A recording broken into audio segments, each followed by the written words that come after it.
sur une ressource matérielle spécifique. Donc, par exemple, ici, on peut comparer.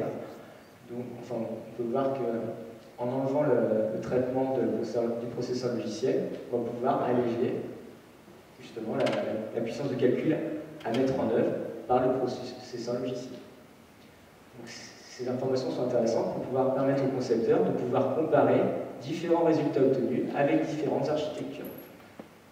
Et donc, ils vont nous permettre de guider dans ces choix visant à identifier une solution architecturale satisfaisante. Donc, dans le cadre de ce premier cas d'étude, là, je vous ai présenté comment on pouvait dimensionner le standard un récepteur pour un standard particulier.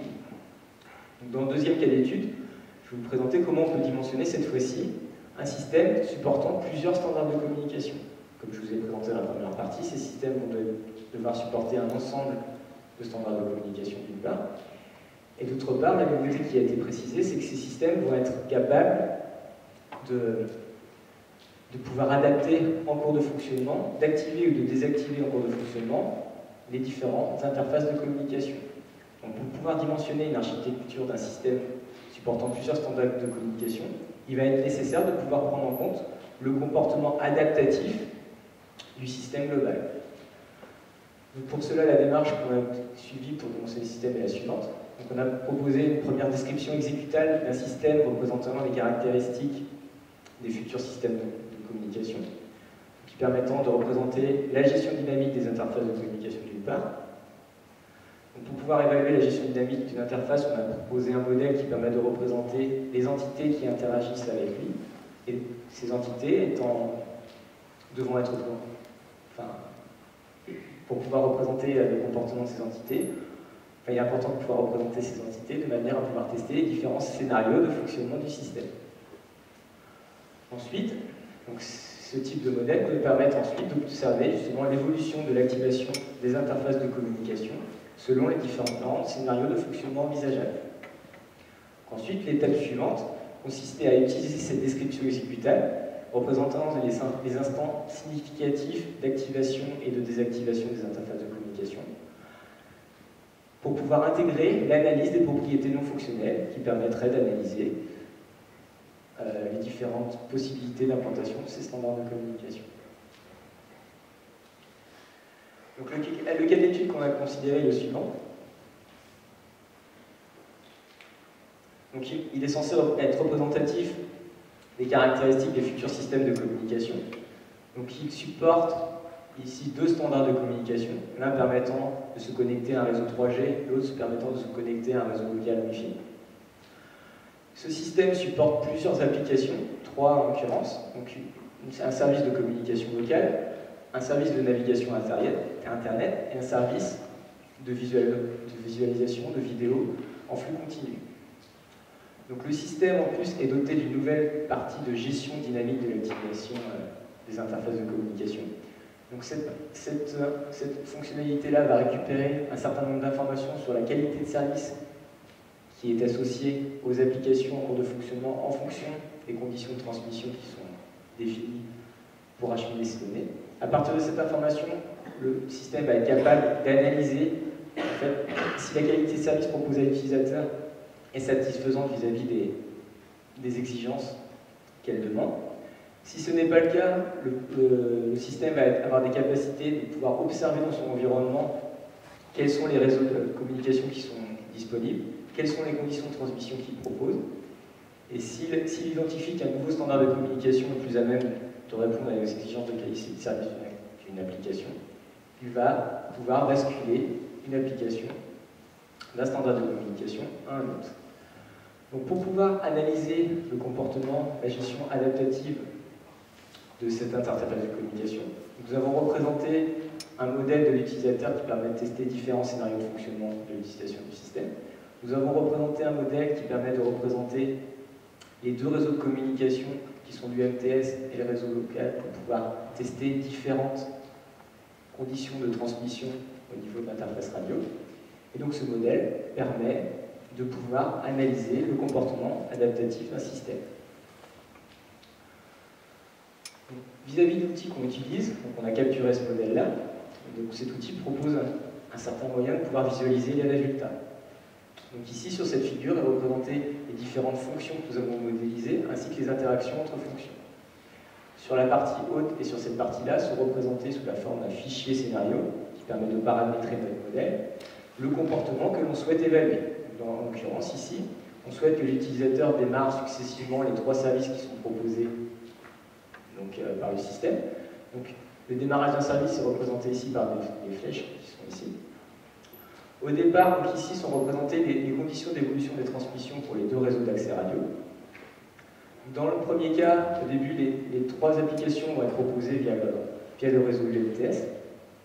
Donc la réception des différentes trames voix qui vont être nécessaires pour le service de communication locale, la réception des pages web demandées par l'utilisateur et la réception des différentes trames qui sont liées à la vidéo utilisée. Au bout d'un certain temps, dans le scénario que l'on considère, on a une dégradation des conditions de transmission sur le réseau UMTS. Donc le système va avoir la capacité d'observer cette variation. Il va démarrer un démarrage du processus de découverte. Il va identifier que le réseau, ici dans le cas de CC1 de fonctionnement, est disponible et qu'il offre des conditions de transmission satisfaisantes par rapport au signal dégradé, enfin une application qui est dégradée, qui est ici le service de vidéo en streaming. Donc au bout apparaît cette phase de découverte, il va activer l'interface de réception du fil et va basculer ensuite par la suite cette application sur cette interface de communication. Donc à partir de cette observation, on peut observer le comportement d'un système adaptatif multistandard. Donc une autre observation qui peut être faite, donc ici se rapporte à la notion de qualité de service que je vous ai présentée. Donc ici par exemple, pour les 3 applications que l'on considère, donc un critère de qualité de service peut par exemple être la latence qui est associée à la réception des données pour chacune des applications. Donc ici on a défini un seuil qui ne doit pas être dépassé. Et donc on voit, donc ici sont représentées l'évolution des conditions de transmission des 2 réseaux d'accès radio. Donc on constate jusqu'à cet instant-là que les 3 services sont proposés avec la meilleure qualité de service possible. Et à cet instant-là, on va constater que le processus d'adaptation du système a été mis en œuvre pour pouvoir justement obtenir le meilleur niveau de qualité de service. Donc à partir de cette description, donc on souhaitait ensuite pouvoir analyser justement les ressources matérielles qui pouvaient être requises pour pouvoir mettre en œuvre les différents traitements associés à ces standards de communication. Donc nous avons considéré dans notre cas 2 types d'architecture. Une architecture basée à partir de ressources matérielles spécifiques et une architecture basée sur des ressources reconfigurables qui vont permettre à différents instants par changement de configuration de pouvoir exécuter alternativement ces 2 fonctions de traitement. Donc sur cette figure est représentée justement l'analyse que l'on a pu faire concernant la puissance de calcul à mettre en œuvre en considérant les ressources reconfigurables dynamiquement. Donc toute cette partie-là concerne le décodage des informations au niveau de récepteur ultra. Ensuite, lors de l'activation, on peut constater l'augmentation de la puissance de calcul qui est nécessaire de mettre en œuvre pour réaliser le décodage canal du récepteur Wi-Fi. Ici, sur cette partie-là, on peut observer l'évolution de la puissance de calcul qui est nécessaire. Donc ici, c'est pour Ultra et ici, c'est pour Wi-Fi. Donc on constate bien qu'il est nécessaire de pouvoir, du fait de l'utilisation de ces ressources, qu'il est nécessaire de ne pas superposer ces différents traitements.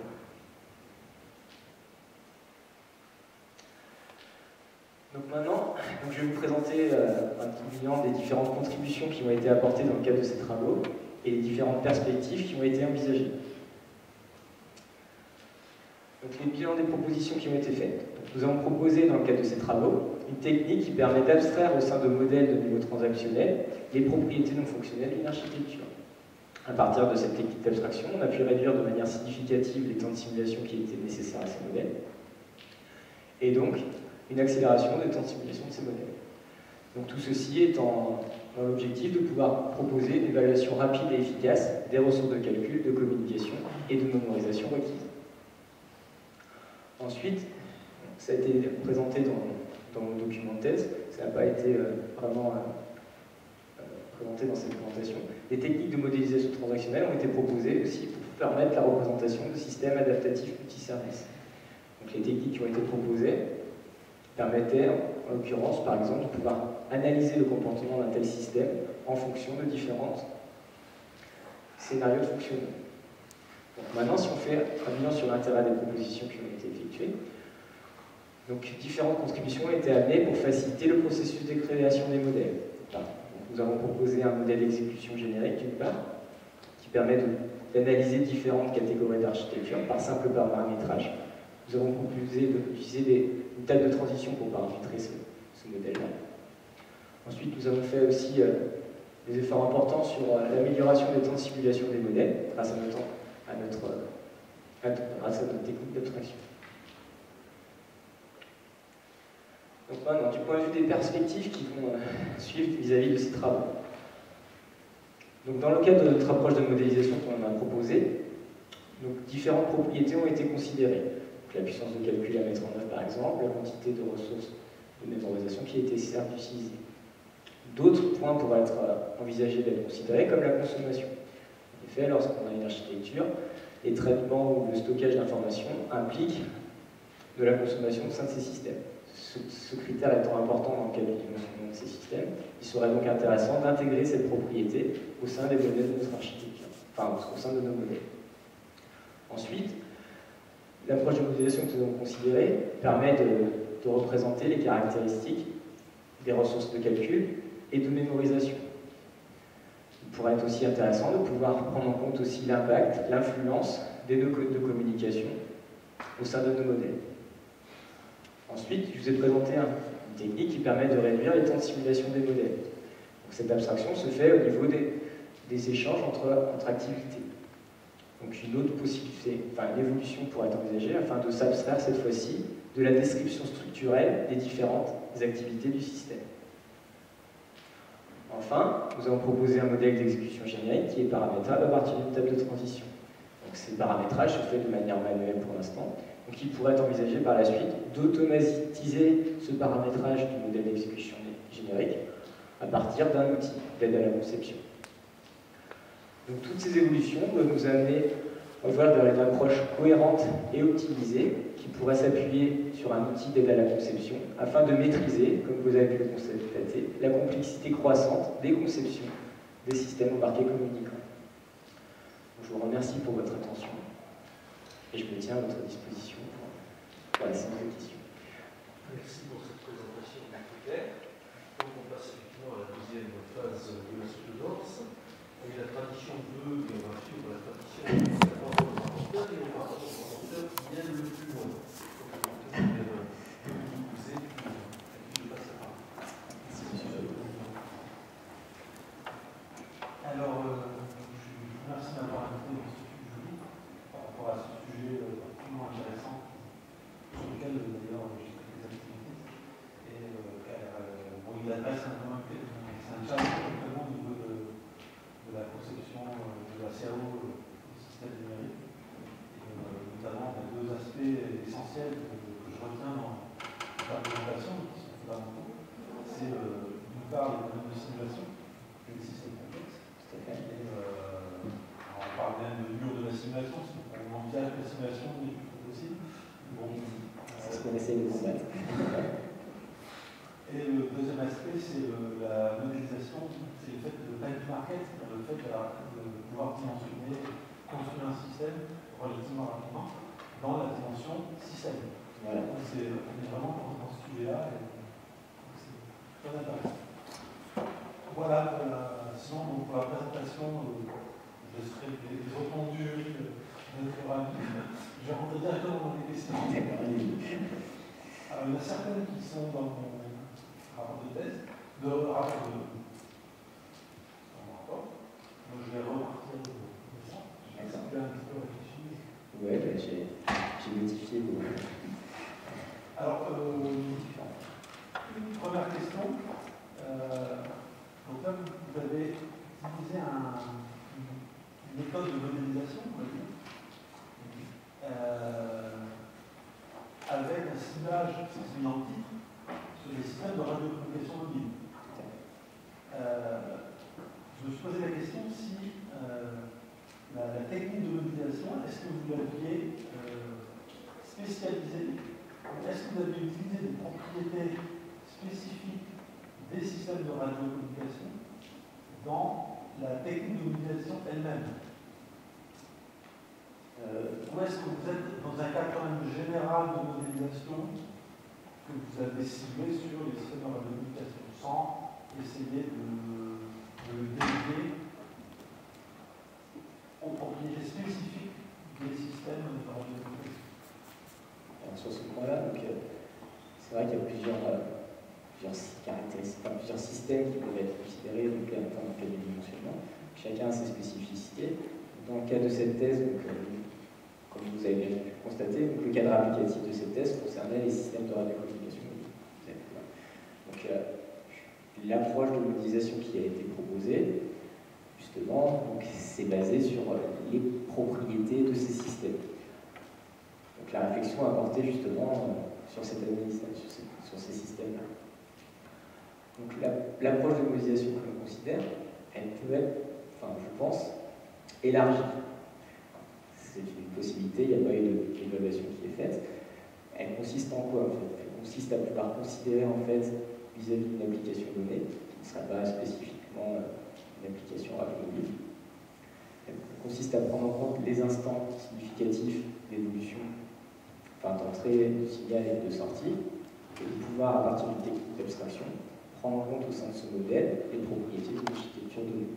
Donc, de par ce constat, il pourrait être intéressant, en effet, de pouvoir appliquer ce type d'approche. Je pense que c'est possible de les appliquer et de pouvoir les retranscrire à d'autres domaines d'application.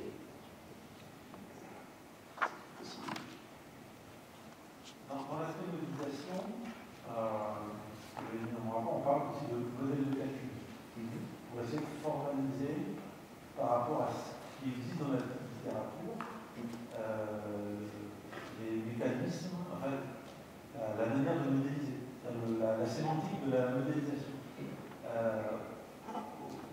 Alors, je n'ai pas bien vu passer dans ton rapport, c'est surtout que tu te bases sur quelque chose qui existe déjà, à savoir un outil qui est dans l'équipe et qui a une certaine sémantique au niveau de ce que tu as exprimé dans tes modèles. Alors, je ne sais pas si tu as utilisé l'ensemble de ce qui était disponible dans l'outil, ou est-ce que tu as identifié certains aspects particuliers pour coller à tes besoins. Et donc, ce qui me manquait un petit peu, c'est ce côté comment dire, formalisme, description de la sémantique du formalisme, et qu'est-ce qui permet et éventuellement de le rattacher à des formalismes existants. Je ne sais pas, les réseaux de processus, les data flows, etc.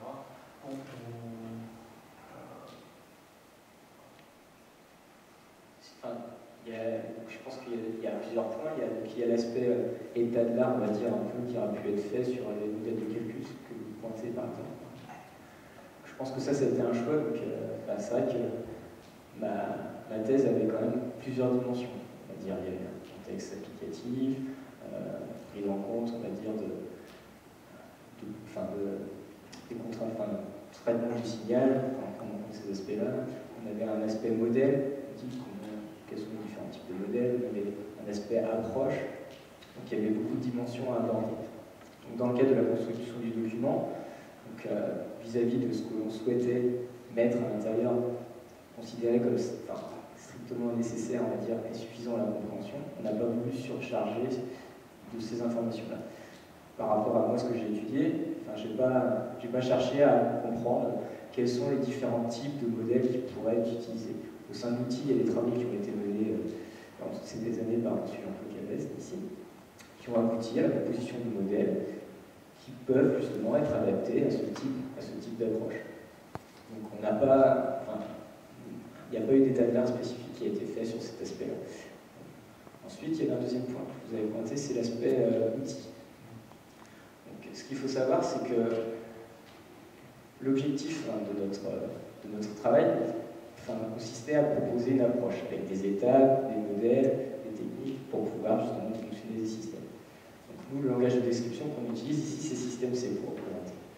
On a au sein de l'équipe un outil qui est proposé, qui fait suite aux travaux qui ont été menés auparavant. Donc nous avons utilisé dans le cadre de nos travaux du fait qu'il offrait une facilité, on va dire, pour capturer le modèle et pour les simuler. Mais cette approche se veut assez quand même décorrélée de l'outil. C'est-à-dire qu'on pourrait, notre équipe, de travailler sur ces aspects-là. Notre approche s'appuie sur système C. En l'occurrence, s'il veut capturer les propriétés de son modèle avec système C, il va devoir coder cette information-là, ensuite créer un environnement pour pouvoir observer un certain nombre d'informations. Ce qui est important, c'est que l'outil a été utilisé dans le cadre de ces travaux, mais d'autres outils auraient pu être utilisés pour pouvoir simuler notre modèle. Dans un exemple, vous définissez trois architectures, trois configurations, en utilisant vos modèles. La question que je me posais, c'est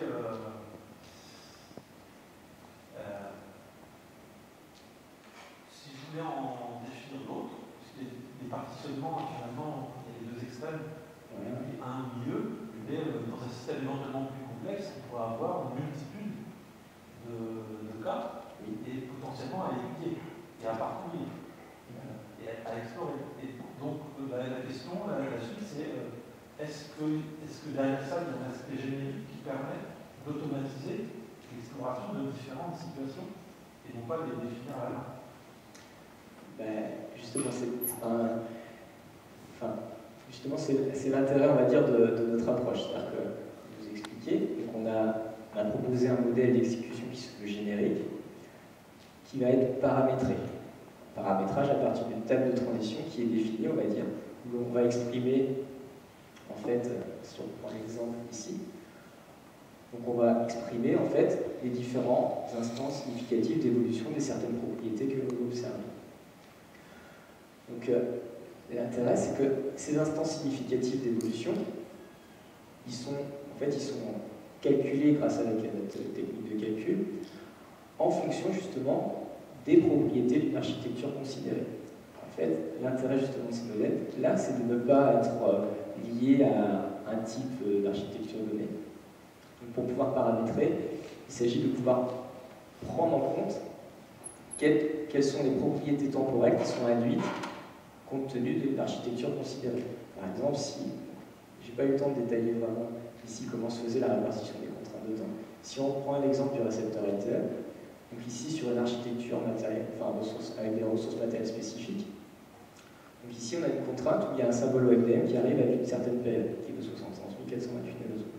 Donc pour définir les propriétés temporelles qui vont être intégrées au sein du modèle, lorsqu'on a des architectures parallèles, donc on a une contrainte de temps qui va pouvoir on va avoir un effet clipping où on va pouvoir répercuter la contrainte de temps d'entrée sur les différents éléments. Si ici on utilise un processeur logiciel unique, donc il va devoir, à chaque fois qu'un symbole OFDM est reçu, pouvoir réaliser l'ensemble de traitements. Donc, tout ça pour dire qu'en fait, c'est les propriétés de l'architecture qui sont utilisées, qui sont représentées. Donc on va travers l'évolution justement des propriétés non fonctionnelles considérées en fonction de l'architecture à partir de cette table de transition. Et ensuite, le modèle d'exécution générique, justement, se veut, décorréler doit permettre de pouvoir prendre en compte les différents types d'architecture. Donc oui, pour être étendu à d'autres, mais il serait ainsi intéressant de pouvoir le confronter justement. Parce que pour l'instant, on est dans une phase où on a quand même pris une chaîne de traitement qui est assez floue de données, où on a chaque traitement se suit bien, donc ça, on n'a pas de problème, on va dire, dans les processeurs logiciels, pris en compte encore le phénomène d'ordonnancement, des choses comme ça. Donc il y a des expérimentations qui vont devoir être menées, justement, pour pouvoir prendre en compte les spécificités de certaines architectures. Donc derrière ça, l'exploration automatique. Alors l'exploration automatique, À l'heure actuelle, c'est encore dans une phase de réflexion, de perspective à long terme, on va dire, enfin, moyen terme pour l'instant. Donc le paramétrage de notre modèle se fait de la manière suivante. Donc on décrit sous la forme d'une table de transition le comportement que l'on souhaite observer. Et donc ce paramétrage-là se fait de façon manuelle au sein des modèles. On va définir des contraintes de temps de façon manuelle au sein de l'outil pour pouvoir, au sein de nos modèles, pouvoir décrire l'évolution qu'on veut. C'est encore en phase de réflexion, comme je disais. Donc, il s'agirait de proposer un outil qui permette, en fonction du type d'architecture que l'on veut considérer, par exemple, donc avoir un certain nombre de champs, par exemple, qui pourraient être dans un outil d'état de conception, qui permettrait de faciliter justement la saisie des propriétés temporelles liées à une architecture donnée et de pouvoir générer automatiquement, à partir du modèle d'exécution générique, le modèle qui va ensuite permettre de représenter les caractéristiques de l'architecture, de les simuler et de l'observer. Je ne sais pas si j'ai réussi à évoquer. Alors, un dernier point, parce que là, vous faites des modélisations, simulations, évaluation de performance, mais avec une certaine abstraction de la réalité. Est-ce que vous avez tenté de valider tout cela en ayant un minimum d'expérimentation, confrontation au réel, ou pseudo-réel, c'est-à-dire par exemple sur RPGA, quelque chose ou au moins de simulation plus fine. Ouais, avoir un moyen de comparer en fait la précision des résultats vis-à-vis des. Des fois, l'abstraction, c'est vous fait louper quelques éléments qui ont un effet non négligeable. Tout à fait. Pour répondre à votre question, on n'a pas fait d'expérimentation d'implantation particulière. Ça avait été évoqué durant la thèse, en fonction des différents travaux qu'on a déjà menés. On avait imaginé à un moment pouvoir peut-être demander justement à quelqu'un de l'école, sous la forme d'un stage, de pouvoir avoir une implémentation. Justement, en fait, il y a Xilinx qui propose un certain nombre d'IP pour pouvoir réaliser les traitements associés à la couche physique du standard LTE. Donc, on avait évoqué le fait que ça pourrait être intéressant, en effet, de pouvoir implanter ça au sein d'un FPGA et de pouvoir, en effet, comparer les précisions des résultats qu'on pouvait obtenir vis-à-vis de nos modèles. L'autre aspect important aussi, c'est justement, comme vous dites, la difficulté à paramétrer ce modèle. On a besoin d'informations. Là, ça se base sur une analyse, on va dire, des algorithmes à exécuter pour la puissance de calcul à réaliser. Je me suis intéressé donc aux différents traitements qui étaient nécessaires de réaliser. Ensuite, j'ai analysé les différentes possibilités d'architecture qui pouvaient être réalisées, les différentes propriétés qui leur étaient associées. Tout ce travail a été fait. Donc, mais le point important, donc, il y a une autre activité, un autre doctorant qui est arrivé ici. Donc lui, pareil, il va travailler sur des systèmes, sur une approche de modélisation de la même manière. Et donc là, cette fois-ci, il aura un prototype justement qui va lui permettre d'observer un certain nombre d'informations qui vont lui permettre d'obtenir les informations qu'il a besoin pour paramétrer son modèle. Donc, il y a deux manières de pouvoir paramétrer un modèle. C'est soit une implantation, on essaie de ressortir des propriétés intéressantes qu'on va capturer au sein d'un modèle qui va nous permettre par la suite de pouvoir tester rapidement différentes possibilités. Soit la démarche que j'ai suivie, dans un premier temps, consistait justement, comme je le disais, à analyser les algorithmes, les propriétés des architectures et, on va dire, à essayer d'obtenir un niveau de détail intéressant avec des temps de simulation relativement courts pour pouvoir faire ce travail d'exploration architecturale.